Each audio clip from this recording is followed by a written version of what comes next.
بسم الله الرحمن الرحيم نحمده ونصلي على رسوله الكريم أما بعد قال الله تبارك وتعالى يا أيها الذين آمنوا توبوا إلى الله توبة نصوحا وقال رسول الله صلى الله تعالى عليه وسلم إنما الأعمال بالنيات وإنما لكل امرئ ما نوى أو كما قال عليه الصلاة والسلام۔ دعا فرمائے اللہ تعالیٰ اس مختصر سے وقت میں حسن نیت کے ساتھ صحیح بات کہنے کی، اس کو سمجھنے کی اور سمجھ کر اس پر عمل کرنے کی توفیق عطا فرمائے۔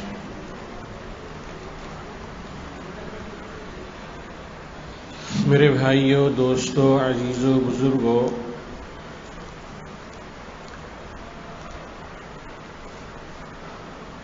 ہر چیز کا ایک ظاہر ہوتا ہے اور اس کا ایک باطن ہوتا ہے۔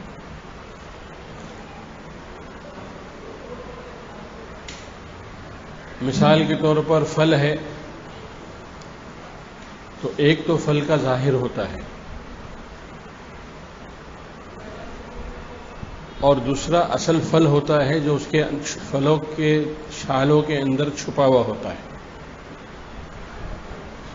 آپ کیلا لے لیجئے، انار لے لیجئے، پپیتا لے لیجئے، یہ چھال اور اس کی خال جو ہے وہ ظاہر ہے اور اس کی حقیقت اور اس کا باطن وہ ہے جو اندر ہے۔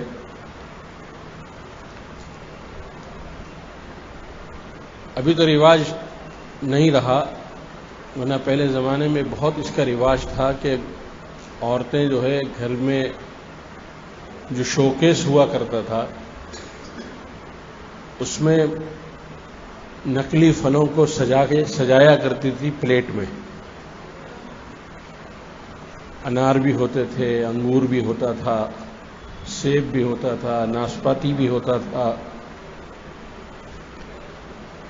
اب آپ یقین جانیے کبھی کبھی آنکھیں دھوکہ کھا جاتی تھی کہ ان کا رنگ اور ان کا روپ اور ان کا شیپ اتنا اصلی لگتا تھا کہ آدمی جو ہے دھوکہ کھا جاتا تھا کہ یہ اصل ہے یا نقل ہے۔ لیکن وہ صرف ظاہر تھا، اس کو نہ کوئی استعمال کرتا ہے، نہ کسی مریض کو دیتا ہے، نہ خود کھاتا ہے، نہ کسی کو کھلاتا ہے، اس لیے کہ وہ تو اس کا ظاہر ہے۔ ہاں، اصل پھل جو ہے وہ ہے جو پیش کیے جاتے ہیں مہمانوں کی خدمت میں، مریض کو دیے جاتے ہیں، خود بھی کھائے جاتے ہیں، دوسروں کو بھی کھلائے جاتے ہیں۔ اسی طرح میرے دوستو، بزرگوں، انسان کا جو یہ جسم بھی ہے نا، ایک اس کا یہ بھی ایک اس کا ایک ظاہر ہے، اور وہ کیا ہے؟ وہ انسان کا یہ گھر ہے۔ ہاتھ پیر ہے، آنکھیں ہیں، زبان ہے، کان ہے، یہ انسان کا ظاہر ہے۔ لیکن ظاہر اس وقت تک قیمتی ہے جب تک اس کے اندر روح ہے۔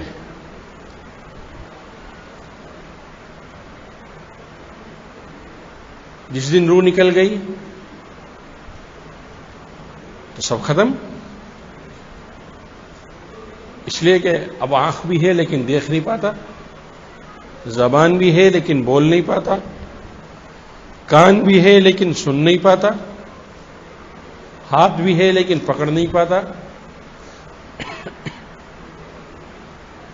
پیر بھی ہے لیکن چل نہیں پاتا۔ تو انسان کا جو یہ ظاہری جسم ہے یہ اس وقت تک کارگر ہے اور اس وقت تک نافع ہے جب تک کہ اس کے اندر، اس انسان کے اندر روح ہے۔ اب جب روح نکل گئی تو یہ جسم بیکار ہو گیا. اب گھر والے کیا کہتے ہیں؟ جتنی جلدی ہو سکے ان کو قبرستان لے جائیے اور ان کو جو ہے 2 گز زمین کے اندر دفن کر دیجئے. کیوں بھائی کوئی گھر میں رکھنا پسند کرتا ہے؟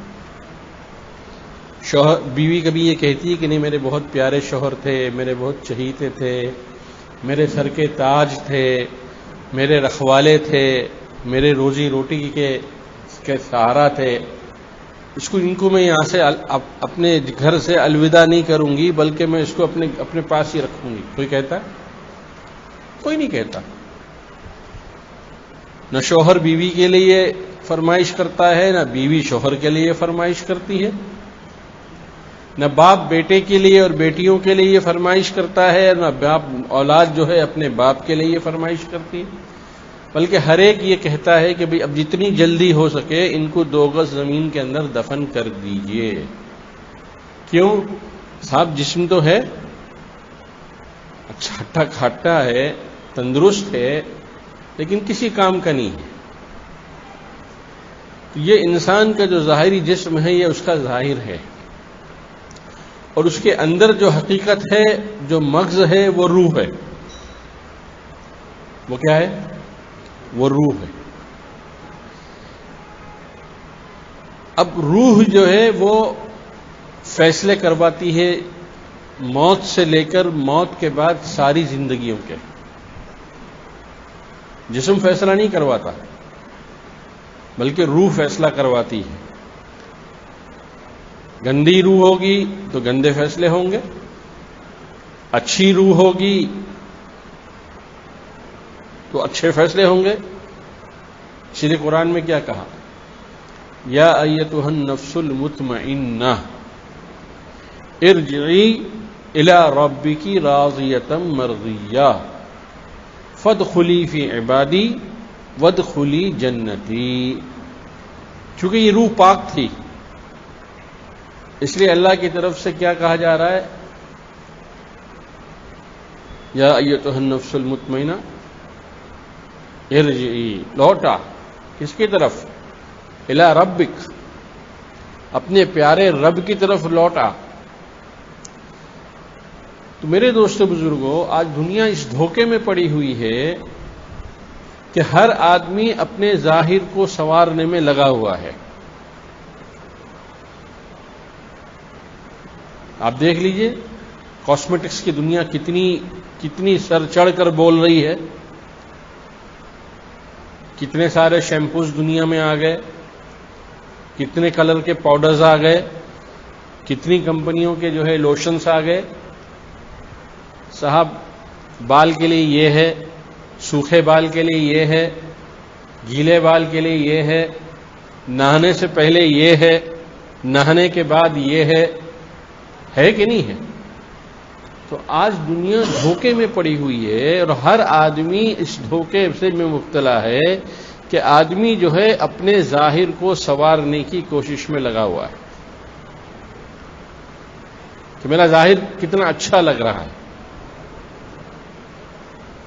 اس لیے نوجوانوں کو دیکھو کہ ہر وقت ان کے ہاتھ جو ہے بال سہلاتے رہتے ہیں، کپڑوں کے اوپر استری ہوتی ہے، کڑک کپڑے. حالانکہ دوستو بزرگوں، یہ کاسمیٹکس کی دنیا جو ہے اگر سائنٹیفکلی جو میکینیکلز اس میں استعمال کیے جا رہے ہیں، اگر کوئی اس کا اینالائز کر لے تو یقین جانیے، قسم کھا کر یہ بات کہی جا سکتی ہے کہ یہ ساری چیزیں جو ہے جسم کو اور زیادہ بے رونق کر دیتی ہے، اور زیادہ بدصورت کر دیتی ہے. اور آدمی جب اس کو چھوڑتا ہے تو پھر اس کی صورت دیکھنے کے لائق نہیں رہتی. لوگ نفرت کرتے ہیں، گھن کرتے ہیں کہ کیا شکل ہے. ایک زمانہ تھا کہ اس زمانے کے اندر تو تمہاری شکل بہت اچھی تھی، لیکن اب تمہاری شکل دیکھو دیکھنے کے لائق بھی نہیں ہے. تو آج ہم سب اور ساری دنیا کے انسان، مرد ہو یا عورت ہو، شہر کے ہو یا دیہات کے، پڑھے لکھے ہو یا ان پڑھ ہو، بچے ہو یا جوان ہو، وہ سب کے سب اپنے ظاہر یعنی اپنے جسم کو سنوارنے میں لگے ہوئے ہیں۔ کسی کی توجہ اپنے باطن یعنی روح کی طرف نہیں ہے، کسی کی نہیں ہے، الا ماشاء اللہ۔ لاکھوں میں ہزاروں میں چند ہی کو گن سکتے ہیں آپ جن کی توجہ ہوگی۔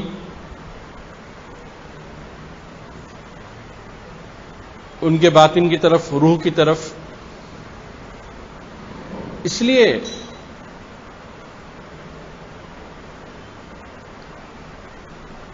ہمیں اپنی روح کو سنوارنے کی کوشش کرتے رہنا چاہیے۔ جسم میں جانے کے بعد جو ہے یہ ہم سب جانتے ہیں کہ جسم جو ہے وہ مٹی میں کیا ہو جاتا ہے؟ سب ختم ہو جاتا ہے کہ نہیں ہو جاتا ہے؟ لیکن روح ختم ہوتی ہے کیا؟ روح نہیں ختم ہوتی، وہ روح تو جو ہے اگلی دنیا میں منتقل ہو جاتی ہے، اس لیے کہ روح اصل ہوتی ہے، وہ اور آخر میں اس روح کا سفر یا تو جنت پر جا کر ختم ہوتا ہے یا اللہ حفاظت فرمائے جہنم پہ جا کے ختم ہوتا ہے۔ لیکن جسم تو چند دنوں میں ختم ہو جاتا ہے۔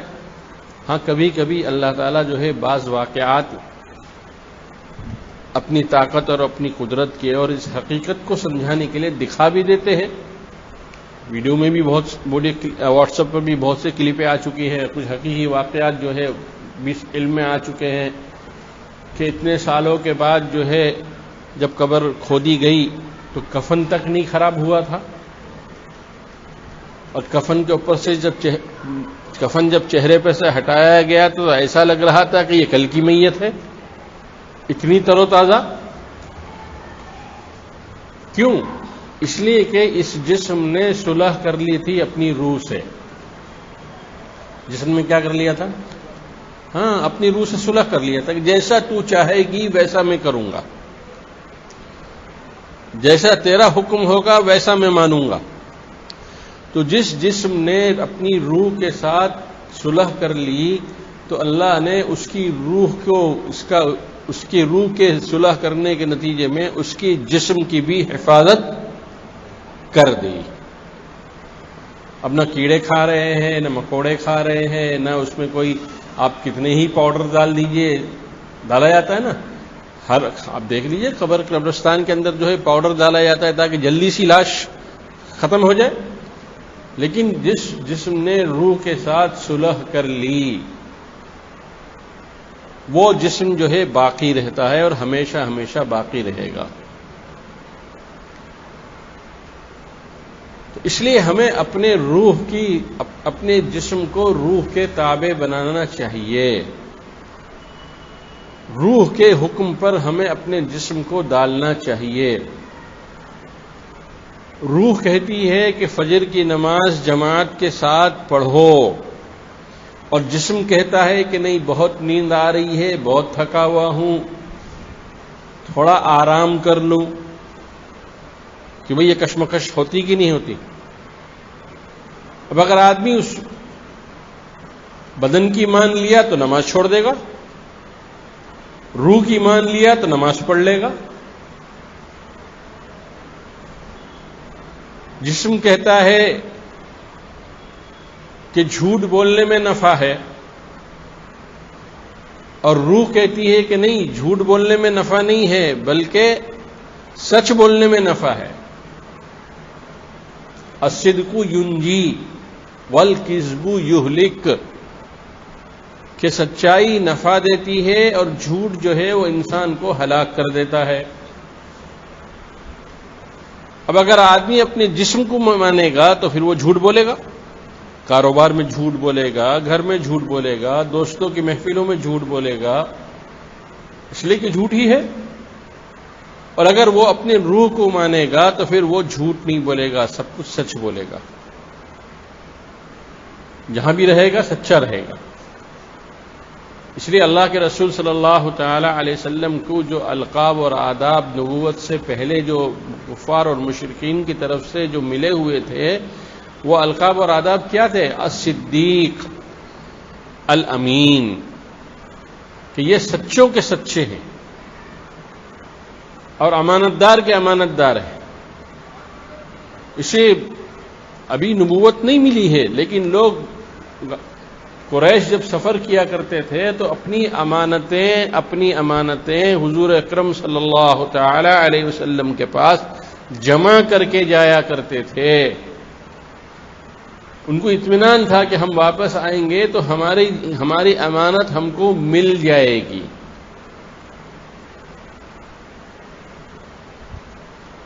تو یہاں پر بھی جو ہے ہم کو اپنے روح کے سنوارنے کی ضرورت ہے۔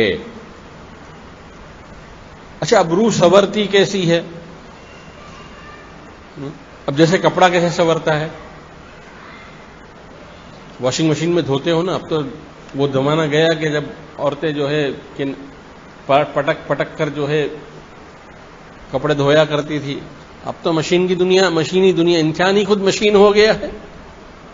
اب مشین کی دنیا میں جو ہے واشنگ مشین میں ڈالو، تھوڑی دیر کے اندر جو ہے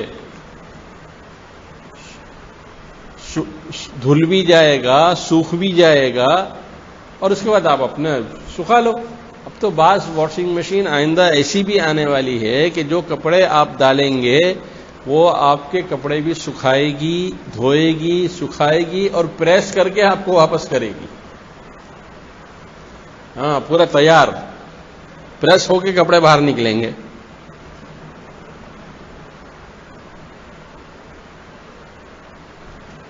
تو مشینی دنیا الگ ہے اور حقیقت کی دنیا الگ ہے۔ تو اس لیے ہمیں اپنے روح کو اسی طرح سنوارنا ہے جس طرح ہم اپنے جسم کو سنوارتے ہیں۔ جسم کی چیزیں، جسم میں جو چیزیں ضروری ہے اس کو جس طرح ہم سنوارتے ہیں۔ کپڑے پہ داغ دھبا لگتا ہے، اس کو دھوتے کہ نہیں دھوتے، کہ چلا لیتے ہیں؟ کہ گندگی لگ گئی تو بولتے ہیں کہ بھائی تھوڑی سی تو گندگی لگی ہے، کیا فرق پڑتا ہے، چلاؤ، چلا لیں گے؟ نہیں چلاتا۔ تو کپڑے پر ہم گندگی جو ہے برداشت نہ کریں، لیکن روح پر گناہ کی گندگی ہم برداشت کر لیں۔ یہ تو ہو رہا ہے کہ نہیں ہو رہا ہے؟ یہ جسم کو سنوارنے کی جتنی چیزیں ہیں ان کو سنوارنے کے لیے ہم جو ہے محنت کر رہے ہیں، لیکن روح کو سنوارنے کی محنت نہیں کر رہے ہیں۔ اور طریقہ یہی ہے کہ اگر آپ وہی طریقہ ہے جو آپ جسم کے لیے استعمال کریں گے وہ آپ کو روح کے لیے استعمال کرنا ہوگا۔ آپ کو جو ہے اپنے روح کو جو ہے دھونا ہوگا۔ کس سے دھونا ہوگا؟ توبہ کے آنسو سے۔ اور روح کو بھی لباس پہنانا ہوگا۔ کون سا لباس؟ تقوی کا لباس۔ تب جا کے یہ روح تو چمکے گی نا، اور تب جا کے یہ روح جو ہے اللہ کے وہاں قابل ہونے کے، کھڑے ہونے کے قابل ہوگی۔ ورنہ گندی روح کا کل اس کا کوئی وزن ہوگا؟ کل اس کی کوئی پوچھ ہوگی؟ اس کی آؤ بھگت ہوگی؟ نہیں ہوگی۔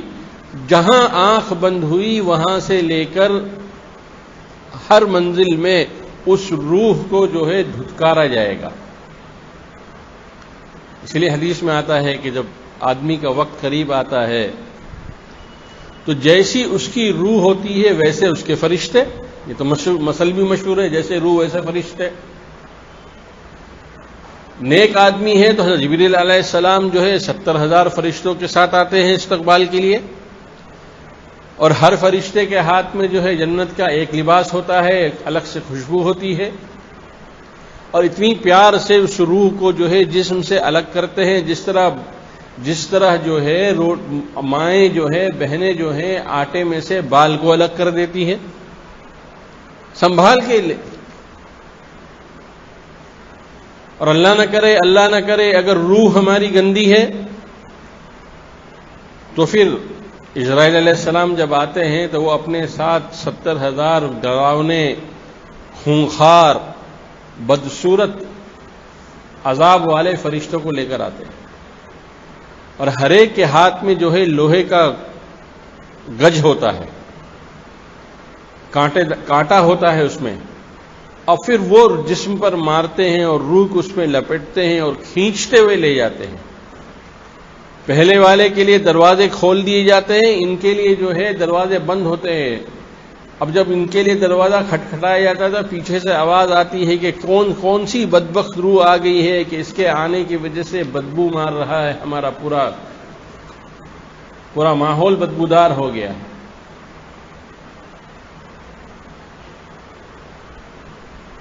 اور اس اچھی روح ہوتی ہے تو جب دروازہ کھولا جاتا ہے تو لوگ فرشتے استقبال کرتے ہیں کہ یہ تو ایسی پاکیزہ روح ہے کہ اس کے آنے سے ہمارا پورا ماحول جو ہے وہ خوشبودار ہو گیا۔ اس لیے میرے بھائیوں، دوستوں، عزیزوں اور بزرگوں، اپنی روح کو سنوارو، اپنی روح کو سنوارنے کے لیے کوشش کرو، اور اس کا طریقہ یہی ہے کہ آدمی جو ہے ایسی صحبتوں سے فائدہ اٹھائے، ایسی مجلسوں میں جائے، ایسے اللہ والوں سے اپنا رابطہ کریں جن کو اللہ نے تھوڑا بہت فہم و ادراک بھی دیا ہو، اور جو اللہ کے محبوب اور مقبول بندوں میں سے بھی ہو، اور جنہوں نے ایک لمبی مدت مشق کر کے اپنے جو ہے ظاہر پر اپنے باطن کو غالب کر لیا ہو، ظاہر پر اپنے باطن کو غالب کر لیا ہو۔ تو ایسوں سے جب ہمارا ملنا جلنا ہوگا اور ایسوں سے جب ہمارا اٹھنا بیٹھنا ہوگا تو بھئی تو خربوزے کو جو ہے خربوزے سے رنگ چڑھتا ہے کہ نہیں چڑھتا ہے؟ ہاں چڑھتا ہے نا۔ تو وہ رنگ ہم پر بھی چڑھے گا، ہم پر بھی چڑھے گا۔ اس لیے ایسے، اور یہ بات یاد رکھنا کہ دنیا کبھی، جب تک دنیا ہے، یہ بات یاد رکھنا کبھی دنیا اللہ والوں سے خالی نہیں ہوئی ہے، کبھی خالی نہیں ہوئی ہے۔ اللہ نے انتظام کر رکھا ہے، یہ ہماری نگاہیں ہوتی ہے جو ان کو نہیں پہچان پاتی ہیں، اور ہم ان کو پہچاننے کی مشقت نہیں اٹھاتے ہیں۔ بھئی جوہری ہی تو جو ہے ہیرے کی جو ہے قیمت جانتا ہے نا، ایک عام آدمی تو نہیں جانتا۔ اس لیے جس کو روح کی پاکیزگی مقصود ہو کہ میری روح پاک ہو جائے، پھر وہ بے چین ہو جاتا ہے کہ مجھے ایسے اللہ والوں کے پاس آنا جانا ہے اور ان سے اپنے آپ کو مربوط رکھنا ہے جن کے پاس رہ کر میری روح بھی پاکیزہ ہو جائے۔ اس لیے پہلے زمانے میں لمبے وقت کے لیے لوگ اپنے مشائخ کے پاس رہا کرتے تھے، کوئی 20 سال، کوئی 30 سال، کوئی 25 سال۔ لیکن اب تو وہ زمانہ ایسا نہیں رہا کہ ہم اتنی لمبی عمر جا کر پڑ جائے۔ لیکن اس کا مطلب یہ بھی نہیں کہ ہم بالکل ہی جو ہے نظر انداز کر دیں۔ ہمارے اپنے دسترست میں جن کے بارے میں ہمارا گمان غالب ہو، ان سے رابطہ کرنا چاہیے اور ان کی مجلسوں میں جاتے آتے رہنا چاہیے۔ تب اندازہ ہوگا کہ ان کی مجلسوں میں بیٹھنے سے ہماری روح کو کتنا سکون ملتا ہے اور کتنی پاکیزگی ہمارے اندر منتقل ہوتی ہے۔ اور اگر ہم نے یہ نہیں کیا تو یاد رکھنا میرے دوستو بزرگوں، ہم زندگی بھر جسم ہی میں الجھتے رہ جائیں گے، اور یہی جسم کے لے کر ہم قبر میں بھی چلے جائیں گے، اور پھر قبر سے لے کر حشر میں، حشر سے لے کر پل صراط میں، پل صراط سے لے کر جنت الفردوس یا جہنم میں، یہی جو ہے جسم ہم کو، روح تو اس میں دوسری ہوگی، ہر منزل کا جسم الگ ہوگا، اور ہم جو ہے آخر میں اس جگہ پہنچ جائیں گے جس کے بارے میں ہم سوچ بھی نہیں سکتے کہ کتنی خطرناک وادی ہے۔ اس لیے میرے بھائیوں، دوستوں، عزیزوں اور بزرگوں، تھوڑا اپنے اوپر توجہ دیجئے، اپنے بارے میں تھوڑی سی فکر کیجئے، اس کو ٹالیے نہیں، اس کو معمولی اور نظر انداز مت کریے، یہ بہت اہم مسئلہ ہے، بہت اہم مسئلہ ہے۔ اگر ہم نے اس مسئلے کو سنجیدگی سے نہیں لیا اور ہم نے اپنی منزل شروع نہیں کی تو پھر بہت خدشہ ہے اس بات کا کہ ہم کورے کے کورے ہی واپس چلے جائیں گے۔ سب کرو گے بھائی؟ اللہ تعالیٰ مجھے اور آپ کو عمل کی توفیق عطا فرمائے۔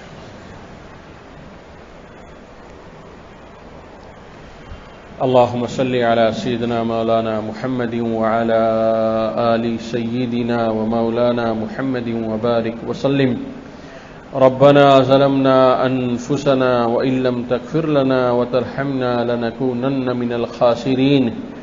ربنا اغفر لنا ولإخواننا الذين سبقونا بالإيمان ولا تجعل في قلوبنا غلا للذين آمنوا ربنا إنك رؤوف رحيم۔ اے اللہ، ہم گنہگار بندے آپ کے حضور میں حاضر ہیں، اعتراف کرتے ہیں اور اقرار کرتے ہیں جیسی زندگی گزارنی چاہیے تھی ہم نے ویسی زندگی نہیں گزاری۔ اپنے فضل و کرم سے ہمیں اور پوری امت مسلمہ کو معاف فرما دی۔ اے اللہ، ہم نے بہت وقت ضائع کر دیا، ہمیشہ اسی بہکاوا میں آتے رہے کہ آج نہیں کل کر لیں گے، اب نہیں بعد میں کر لیں گے، لیکن اے اللہ وہ وقت اب تک نہیں آیا کہ ہم جو ہے سچی پکی توبہ کر کے ہدایت کے راستے پر چل پڑتے، اور اس چلنے کے لیے ہمیں کسی اللہ والے کو ڈھونڈنے کی ہم نے کوشش نہیں کی جو ہماری انگلی تھام کر ہمیں جو ہے منزل مقصود تک پہنچا دے۔ اے اللہ، آپ ہمارے مربی ہیں، حقیقی تربیت کرنے والے آپ ہیں۔